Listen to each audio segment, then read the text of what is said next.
Xo'sh, bugungi filling savol turlarini ko'rib chiqamiz. Passage the Steam Cards Cambridgedan olingan, aniq raqami esimda yo'q.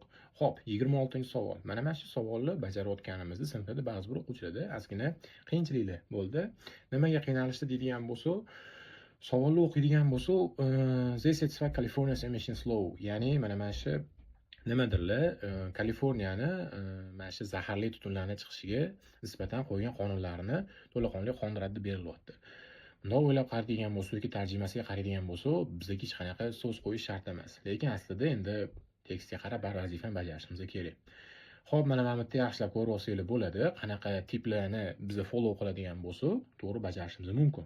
Endi bu yerdagi California Emissions Law qanaqaligini topishimiz kerak. Tekstga ko'ra aytilyapti, ular yetarli darajada toza shunaqa chiqazadi, o'zini zaharli tutunni chiqazmaydi va bu hozirgi Kaliforniya qonun qoidalariga to'g'ri keladi va qaysiki juda ham shu deylik qanaqa jiddiy yondashadi ishga yoki juda talabchan degan ma'noni beryapti va bu yoqqa shuning uchun javob strict bo'ladi.